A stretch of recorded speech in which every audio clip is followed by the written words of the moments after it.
한번 따라서 지옥에 간 사람의 기도. 부자와 거지 나사로에 관한 말씀입니다. 부자는 이 땅에서 온갖 좋은 것을 누리며 살았고, 거지 나사로는 부자의 상에서 떨어지는 곳으로 허기진 배를 채우면서 어렵게 살았습니다. 근데 이 두 사람이 죽은 후에 부자는 지옥으로 갔고, 거지 나사로는 아브라함 품에 천국에 들어가서 아브라함 품에 안겼다라고 말씀입니다. 오늘도 우리 주변에 보면 이 부자처럼 이 땅에 부족한 것이 없이 풍족하게 살아가는 사람도 있고, 또 가난한 거지 나사로처럼 늘 누구의 도움을 받지 않으면 살아가기가 어려운 그런 사람도 있습니다. 그러나 부자와 거지 나사로에 관한 이 말씀이 우리에게 가르쳐주는 교훈은, 부자는 지옥에 가고 거지 나사로는 천국에 간다, 뭐 그런 말씀이 아닙니다. 왜냐하면 어떤 사람은 가난해도 지옥에 갈 수 있고요, 어떤 사람은 부자여도 천국에 갈 수 있습니다. 성경에 나오는 믿음 생활 잘한 분들을 보면 한결같이 부자였다는 겁니다. 부자 아닌 사람이 없어요. 아브라함이 가난했습니까? 뭐 이삭이 가난했습니까? 야곱이 가난했습니까? 요셉이 가난했습니까? 뭐 가난한 사람이 어디 있어요? 믿음 생활 잘했는데 다 이렇게 부자였습니다. 물론 예수님께서 부자는 천국에 들어가기가 어렵다 이렇게 말씀하셨어요. 근데 이 예수님 부자가 천국에 들어가기 어렵다고 그러셨지, 뭐 부자는 천국에 못 간다 이렇게 말씀한 게 아니에요. 그러니까 예수님께서 들어가기 어렵다고 한 거를 그냥 자기 마음대로 자의적으로 해야 되겠어. 부자는 천국에 못 간대 이렇게 해석하면 안 된다, 이런 말씀입니다. 또 우리는 이 땅에서 사는 게 사실 중요한 게 아닙니다.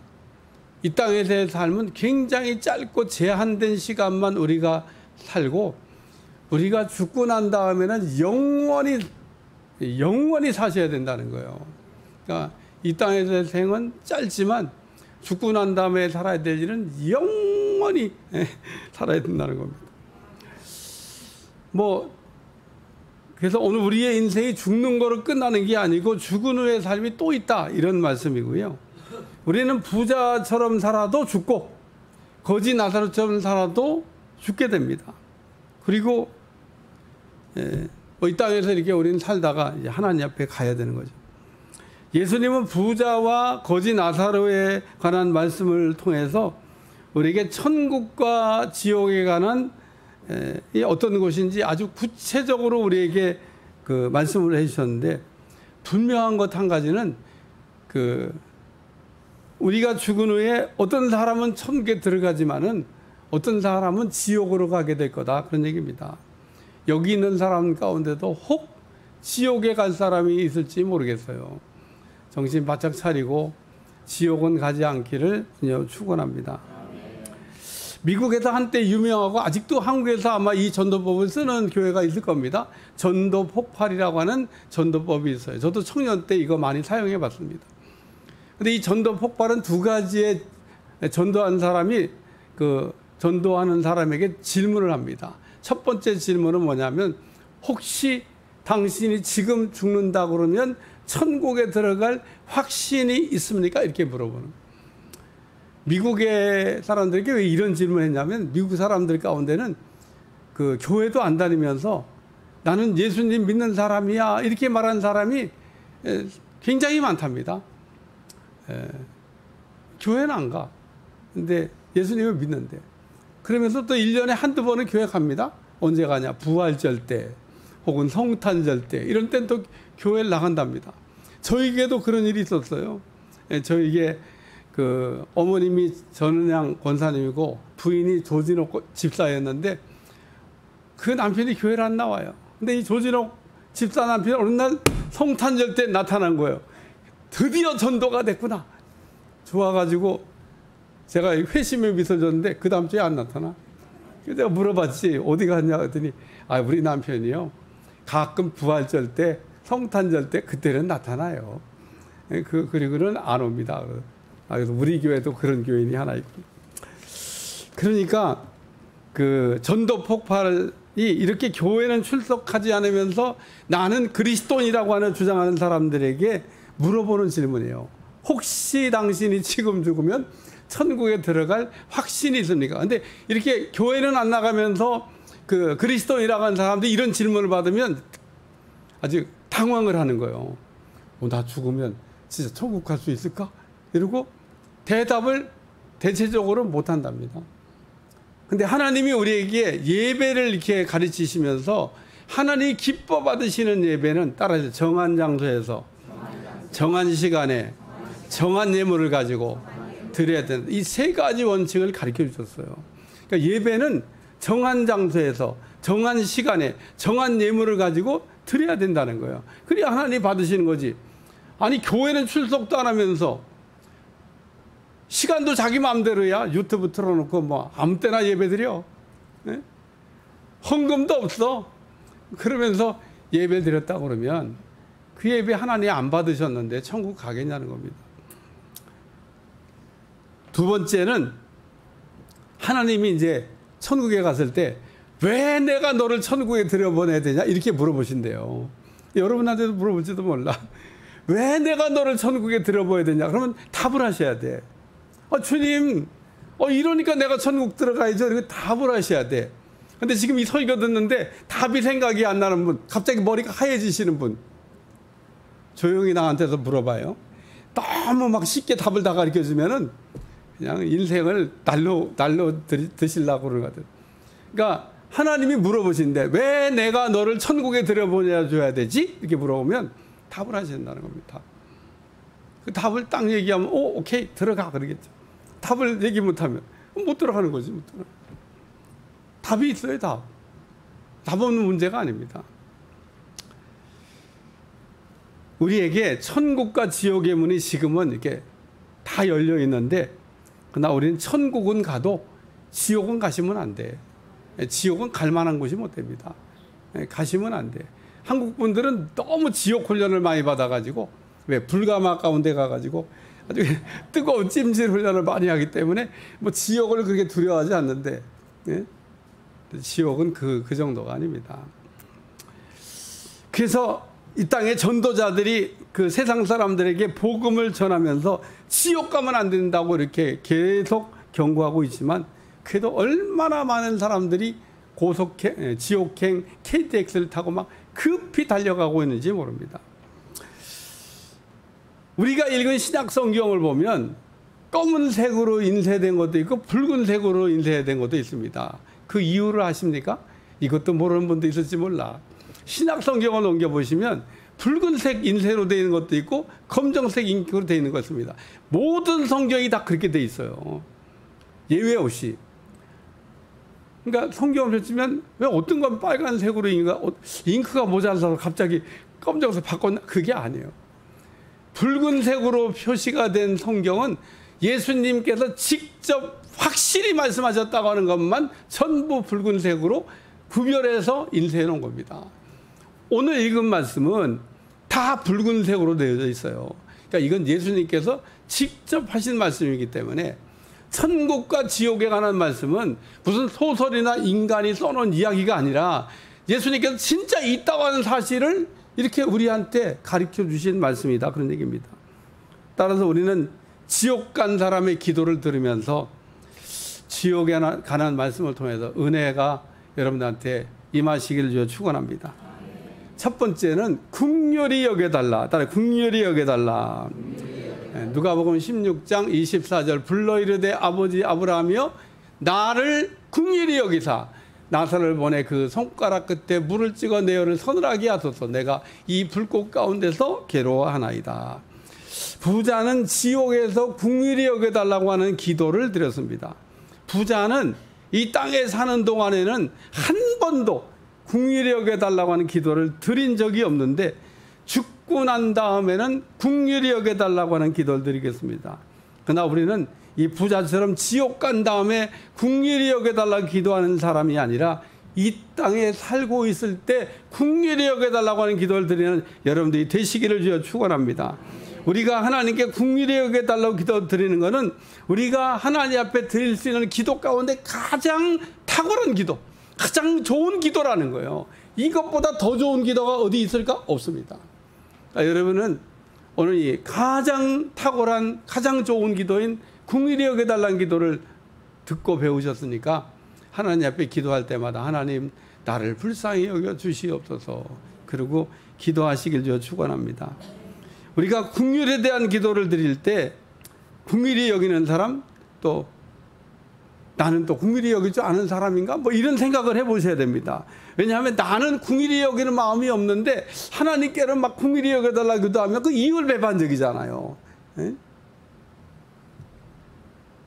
우리에게도 그러니까 이런 마음이 있으셔야 된다는 겁니다. 나에게 긍휼히 마음이 없으면서 하나님께 긍휼히 여겨달라고 그러기도 하면 안 되죠. 우리에게는 그래서 자비 혹은 양선 이런 것들이 있어야 된다는 겁니다. 우리가 이웃을 불쌍히 여기야 할 때 따지는 거나 이거 계산하면 안 되는 겁니다. 우리가 이웃을 이렇게 불쌍히 여길 때도 보면 막 계산하고 막 따지고 뭐 이런 거 하는 분이, 그러면 평생 자비나 긍휼을 베풀 수가 없어요. 누가복음 10장에 강도 만난 사람을 보고 제사장도 레위인도 못 본 채 하고 그냥 갔다 그러는데 이웃에 대한 자비한 마음이 없었기 때문에 그런 겁니다. 그러므로 우리가 착한 일에 인색한 마음을 가지면 안 된다 그런 얘기입니다. 사마리아 사람은 여행 중에 강도 만난 사람 봤는데 가까이 가가지고 기름과 포도주를 붓고 자기 나에다 태워가지고 주막까지 태워다 주고 치료비도 내주고 혹 더 들면 갚겠다고 그러고 갔다는 겁니다. 그래서 오늘 마태복음 5장 7절에 보면 긍휼히 여기는 자는 복이 있나니 그들이 긍휼히 여김을 받는다. 우리가 긍휼히 여김을 가지면 그 사람도 긍휼히 여기심을 받는다. 마태복음 18장에 보면 탕감의 비유가 나옵니다. 어떤 사람이 빚도 많이 졌어요. 1만 달란트의 빚을 졌습니다. 1만 달란트의 빚을 졌다고 하는 얘기를 그냥 이렇게 이해하시면 돼요. 천문학적인 빚을 졌다. 예? 그러니까 이 천문학적인 빚이라고 하는 거는 이게 뭐 가히 상상할 수 없는, 가끔 어떤 기업이 부도가 나면 그런 빚을 지는 경우 아마 그 정도 졌다고 생각하시면 됩니다. 이 주인이 불러다가 빚을 갚으라고 그랬습니다. 갚을 게 없으면 네 자식이라도 팔고 뭐 아내라도 팔아서 갚아 그랬더니 말미를 주시면 갚겠다고. 아니 말미 주면은 천문학적인 빚을 자기가 뭐 무슨 수로 어떻게 갚아? 주인이 생각해 보니까 딱 하고 불쌍하게 돼서 없던 걸로 하자. 그래서 1만 달러의 빚을 탕감해 줬습니다. 이런 거를 우리가 뭐라 하냐? 은혜 받았다. 그런 거예요. 은혜 받았다. 평생 갚아도 갚을 수 없는 빚을 그냥 탕감받았으니까 은혜 받은 거예요. 이 사람이 1만 달란트 빚을 질 때 되면 자기가 또 빚 받을 사람들이 얼마나 많겠어요? 나가다 보니까 자기한테 100데나리온 빚진 사람, 이거는요 적은 빚이야. 조금 수고하고 애쓰면 갚을 수 있는 정도의 돈인데 이 사람이 그 사람 멱살을 붙잡고 빨리 갚으라고, 너 못 갚아? 그럼 감옥에 가. 그러고 감옥에 갖다 가둔 겁니다. 그 옆에서 보고 있던 사람이 저 사람 진짜 나쁜 사람이네. 예? 자기는 1만 달란트 빚을 탕감받고 나와가지고 100데나리온 자기한테 빚진 사람에게 몹쓸게 하는 걸 보고 그 1만 달란트 빚 탕감해준 사람한테 가서 이야기했어요. 다시 불러갖고 넌 그렇게 못된 인간이냐, 너도 그럼 갚아라. 그래가지고 갇히게 됐다 그런 얘기입니다. 그래서 오늘 우리는 하나님 앞에 받은 바 은혜를 잊어버리면 안 될 줄로 믿습니다. 우리 주님이 탕감의 비유를 말씀하시고 주신 말씀이 있어요. 마태복음 18장 35절. 너희가 각각 마음으로 형제를 용서하지 아니하면 나의 하늘 아버지께서도 너희에게 이와 같이 하시리라. 우리가 용서하지 않으면은 우리도 용서받을 수가 없다. 뭐 그런 말씀입니다. 부자의 문제가 무엇입니까? 부자는 지옥에서 자신을 긍휼히 여겨달라고 기도하고 있지만 부자는 땅에서 땅에서 살 때 거지 나사로가 자기 산에서 떨어지는 걸 이렇게 먹는 걸 보고 불쌍히 여길 줄 몰랐다는 거예요. 부자는 어떻게 살았습니까? 부자는 땅에 사는 동안 오직 자기만을 위해서 산 사람입니다. 부자는 이웃에 대해서 자비와 양선이 없는, 한마디로 궁일이 없는 삶을 살았다는 거예요.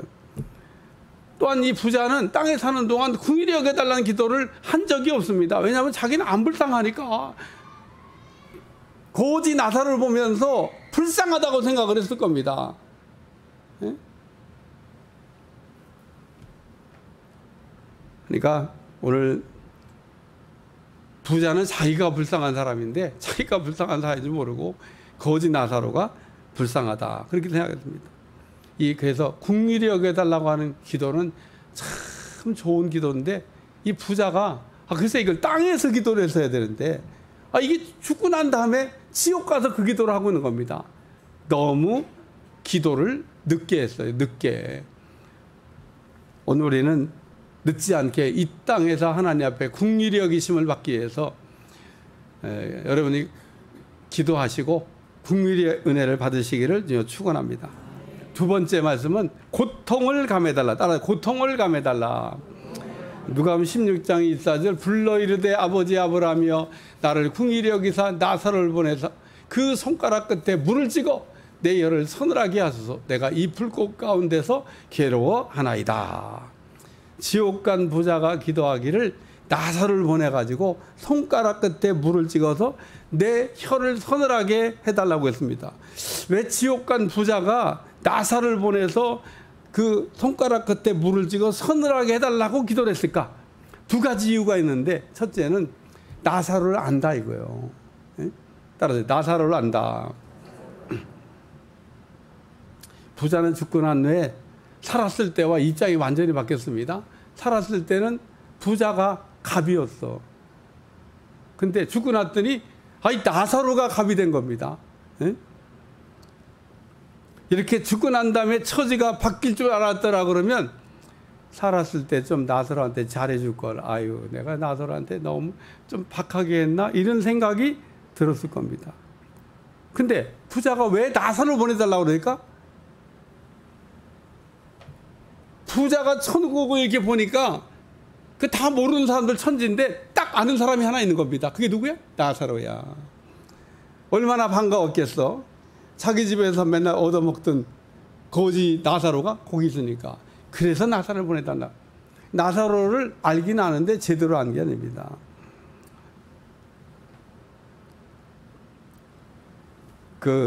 그래서 진짜 부자가 누구냐? 진짜 부자는 이 부자가 아니라 나사로가 진짜 부자였다, 그런 얘기입니다. 둘째로 지옥이 너무 고통스럽다는 거예요. 부자가 나사로를 보내 손가락 끝에 물을 찍어 내 혀를 서늘하게 해달라고 하는데 그게 무슨 뜻인가 하면 지옥에 와보니까 너무너무 고통스럽다, 그 얘기를 지금 하고 있는 겁니다. 그래서 나사로를 보내서 이 고통을 좀 감해달라고 기도했는데 이때 부자에게 응답된 말씀이 있습니다. 아브라함이 이르되 예 너는 살았을 때 좋은 것을 받았고 나사로는 고난을 받았으니 이것을 기억하라. 이제 그는 여기서 위로를 받고 너는 괴로움을 받느니라.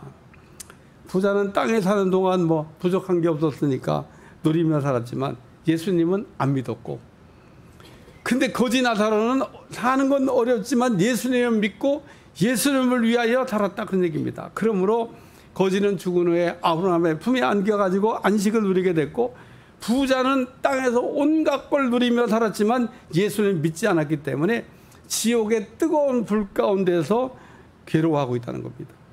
우리가 겪는 고통이 세 가지가 있다고 얘기합니다. 병원에 가면 분류하는 방법이기도 해요. 첫째는 아프다고 그럴 때 얼마나 아프냐고 그러면서 여자가 아기 낳을 때 정도 아플까요? 이렇게 물어봐. 이걸 해산통이라 그래. 근데 이렇게 얘기하면 어떤 여자분들은 산부인과 가다가 그냥 아기가 쑥 나왔어. 해산통도 없이 그냥 나는 여자가 간혹 있다고 그래. 그래서 그냥 아프지도 않고 낳는데요, 나는. 이러면 할 말이 없지만 보통 여자가 아이를 낳을 때 얼마나 힘들고 어려운지 아이를 낳고 꼭 하는 말이 있어. 다시는 아기 안 난다. 왜? 너무 힘들고 힘이 들고 고통스러우니까 안 난다고. 예? 그만큼 그 고통스러운 게 해산의 고통입니다. 근데 해산의 고통보다 더 센 고통이 하나 있습니다. 그걸 뭐냐면 절단통이라 그래요. 병원에 가면 가끔 절단돼 갖고 막 온 사람도 있잖아요. 손이 잘리고 막 다리가 잘리고 그런 사고 있어요. 근데 그때 통증이 얼마나 심할까? 뭐 상상이 안 가죠. 뭐. 근데 이것도 최고가 아니야. 그 다음에 마지막으로 아픈 통증이 뭐냐면 불에다가 태우는 거예요. 이걸 작약통이라고 그래요. 근데 지옥을 지금 예수님이 설명하면서 해산통도 아니고 절단통도 아니고 불에다가 태우는 작약통의 고통을 겪게 될 거라고 이야기하고 있습니다. 근데 지옥의 불은 이게 꺼지지도 또 않네. 지옥의 불은 안 꺼집니다. 그러니까 내 몸에 신경이 다 살아있어서 뜨거우면 뜨거움을 느끼는데 그게 그 속에서 불이 예를 들면 한 1000년 정도 타다가 꺼질 거야. 2000년만 하면은 꺼진다. 그러면은 소망이 생기겠죠. 그냥 아무리 고통스러워도 이를 깎게 그 때까지만 버티면 되는데 지옥불은 영원이야. 안 꺼집니다. 안 꺼져. 고통스러운데 멈출 수가 없습니다. 그래서 단테의 신곡에 보면 지옥문 앞에 써진 문구가 있는데 여기에 들어가는 자는 모든 소망을 버려라. 지옥이 어떤 곳입니까? 소망이 없는 곳이에요. 아무리 기다려도 아무것도 바꿀 수 없는 곳이 지옥이다 그런 얘기입니다. 그러니까 지옥은 가시면 안 돼. 여러분 지옥은 절대 가면 안 되는 곳입니다. 또 지옥은 믿음도 없고 사랑도 없습니다. 믿음이 없다는 얘기는 다 서로가 의심을 하며 산다는 거고 믿음이 있어야 우리가 의심을 안 하는데 믿음이 떨어지면 저놈이 나를 고발할 건가? 저놈이 나를 왜 했나? 이러고 의심하면서 거기다가 사랑이 없다는 얘기는 미움만 있다는 거예요. 그러니까 지옥은 그냥 가만히 놔둬도 믿음도 없고 사랑도 없고 소망도 없기 때문에 거기는 그냥 아수라장인 겁니다. 그리고 오늘 본문에 보면 지옥은 천국이 보이는데 천국은 지옥이 안 보이도록 하나님이 설계해 놓으셨다는 거예요. 왜 하나님이 지옥에 있는 것도 지금 괴롭고 힘들고 어려운데 왜 지옥 사람들은 천국을 볼 수 있게 해놨고 천국은 지옥을 볼 수 없도록 창을 닫아 놓으셨지? 목욕탕에 가끔 가다 보면요 다 벗고 있는데 밖에 사람들이 날 쳐다보면 어떡하나 이런 때가 있어. 밖에서는 안 보여. 안에서만 밖이 보여. 어쩌면 그렇게 유리를 기가 막히게 만들어놨는지 몰라. 그러니까 하나님이 천국과 지옥도 그렇게 만들어. 지옥에 있는 사람이 고통스러운데 천국을 쳐다보니까 고통이 배가 되는 겁니다. 그래서 하나님이 지옥 창은 열어놓으시고 천국 창은 닫아놓은 겁니다. 어리석은 그래서 우리가 이 땅에 사는 동안 지옥에 가지 않도록 열심히 기도하는 여러분들이 되시기를 축원합니다. 지옥 간 부자가 천국에 들어가서 아브라함 앞에 안식하는 그 나사로를 보고 있다는 겁니다. 그래서 오늘 우리는 이 지옥 가가지고 고통을 감해달라고 기도하지 말고 이 땅에서 예수님을 제대로 잘 믿어가지고 천국에 들어갈 수 있기를 주님 축원합니다. 세 번째 말씀은 복음을 전해달라고 그랬어요. 따로 복음을 전해달라. 누가복음 16장 27절 이르되 그러면 아버지여 구하오니 나사로를 내 아버지 집에 보내소서. 부자가 국민이 여겨달라고 기도하는데도 응답이 안 돼. 고통을 감해달라고 하는데도 기도가 응답이 안 돼. 그러니까 자기는 그냥 국민이 여김 받을 수도 없고 고통을 감할 수도 없는데 지옥 와보니까 너무너무 힘들고 어렵고 고통스러워. 근데 가만히 생각해 보니까 자기 아버지 집에 형제가 5 있는데 그 형제가 또 이곳에 오면 안 되겠다는 생각이 그제서야 드는 겁니다. 그래서 나사로를 보내가지고 그 5 형제가 이 지옥에 오지 않도록 전도해달라고 지금 얘기한 겁니다. 그런데 여기서도 왜 이 부자가 나사로를 그러면 아버지 집에 있는 5 형제에게 보내달라고 기도했을까라고 하는 겁니다. 나사로가 부자의 상에서 떨어지는 걸 얻어먹지만 올 때마다 복음을 전하는 거예요. 예? 부자에게 예수님 믿으세요. 예수님 믿으셔야 구원받고 지옥 안 갑니다. 그러고 얘기한 겁니다. 근데 그럴 때 부자가 거지 나사로한테 뭐라고 얘기해요? 너나 예수 믿고 구원 잘 받아. 너나 예수 믿고 잘 살아. 나는 잘 살잖아. 그리고 부자의 어리석은 교만이 나온 겁니다. 그래서 오늘 우리 주님이 그럴 때 또 하시는 말씀이 있어요. 너희는 악인의 형통함을 부러워하지 마라. 우리가 살면서 악한 사람들이 잘 되는 걸 보고 나는 예수 믿어도 이렇게 좀 어려운데 저 인간들은 어떻게 예수 믿는다 하는데 저렇게 잘 먹고 잘 입고 잘 사냐, 그런 생각 들 때가 있는데 그거 부러워하지 말라고 말씀하셨습니다. 고난이 때로는 내게 유익할 때가 있어요. 고난이. 우리가 등 따숩고 배부르면 다 예수님 버리고 뒤돌아가잖아요. 근데 내가 힘들고 좀 어려우니까 예수님 붙들려고 그러고 그 붙든 그것 때문에 우리가 지옥에 안 가는 겁니다. 시편 119편 71절 고난당한 게 내게 유익이라 이로 말미암아 내가 주의 율례를 배우게 되었다. 우리는 고난에 대한 편견을 갖고 있습니다. 우리 가운데 어떤 사람은 그냥 고난은 다 나쁜 거야 뭐 이렇게 생각하는 사람인데 성경은 반대로 고난이 내게 유익이다 그러고 말씀하고 있습니다. 고난 중에 우리가 잘못된 방향이 돌아서서 하나님께로 갈 수만 있다 그러면 그 고난이 내게 유익이 된 거다 그런 얘기입니다. 로마서 8장 18절 생각컨대 현재의 고난은 장차 우리에게 나타날 영광과 좋게 비교할 수가 없도다. 부자가 지옥에 가보니까 이야 이 지옥은 인간 살만한 곳이 못 된다. 그 깨달은 겁니다. 그러면 우리가 때를 얻든지 못 얻든지 간에 예수님이 그리스도가 되신다, 구원자가 되신다는 복음을 전하시고 여러분도 예수님이 구원자가 되신다는 걸 믿음으로 구원받으시길 주여 축원합니다. 그래서 오늘 우리에게는 이 복음 전함의 사명이 있고 복음의 나팔의 사명이 있다는 겁니다. 나팔이 소리를 내지 않으면 사람들이 어떻게 분별하겠냐 그런 얘기입니다. 빌립보 감옥에 간수가 묻습니다. 내가 어떻게 해야 구원을 얻겠습니까? 주 예수를 믿으라. 그래야 너와 내 집이 구원함을 받으리라. 우리가 구원받고 지옥에 가지 않는 거 어렵지 않습니다. 예수님을 그리스도 구원자가 되신다는 걸 믿고 마음의 구주로 영접하여 받아들이면 우리가 구원받고 지옥 안 가는 겁니다. 너무 쉽고 너무 간단해서 안 믿는지 모르지만 예수님 믿으세요. 예수님 믿는다고 하는 게 그것보다 더 좋은 일이 없다 그런 얘기입니다. 그래서 오늘 부자가 지옥에 가서 그 나사로를 좀 보내가지고 나사로가 보니까 복음을 잘 전해요. 그냥 나사로 보내고 그냥 형제들에게 복음을 전해가지고 지옥은 뭐 오지 않게 이제 해달라고 하니까 이미 거기에 복음 전도한 사람들의 말도 듣지 아니하면 나사로가 부활해서 다시 나가서 이야기한다고 해도 듣지 않을 거다고 얘기하면서 오늘 우리는 때를 얻든지 못 얻든지 함께 천국은 가도 함께 지옥 갈 필요는 없습니다. 여러분의 주변에 있는 사람들에게 복음을 전해서 지옥 가지 않도록 하셔야 될 줄로 믿습니다. 결론적인 말씀입니다.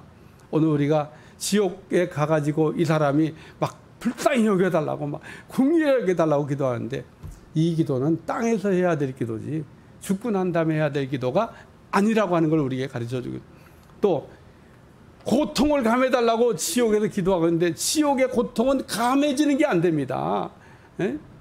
지옥의 고통은 감할 수가 없다는 거예요.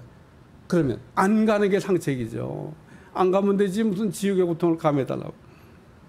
그리고 오늘 지옥 간 부자가 한 말, 야 지옥은 살만한 데가 못 된다. 야 지옥은 절대 오면 안 된다고 복음을 좀 전해달라고. 그 믿지 않는 형제들에게 복음을 전해달라고 지금 지옥 간 부자가 하나님께 기도를 하고 있다는 겁니다. 오늘 우리가 복음을 전했는데 안 믿었다. 그러면 내 책임은 없어. 나는 복음 전했으니까. 나는 그냥 복음만 전하면 되는 겁니다. 근데 내가 복음을 전하지 아니해가지고 그 사람이 지옥 갔다. 일정 부분 내게도 책임이 있는 겁니다. 그러니까 여러분은 뭐 입장 고려하고 형편 고려하고 뭐 따지고 계산하고 이러고 복음 전할 게 없어요. 그냥 듣든지 말든지 예수님 믿으면 구원 받습니다. 그리고 복음을 전해서 다 천국 가게 해야 될 줄로 믿습니다.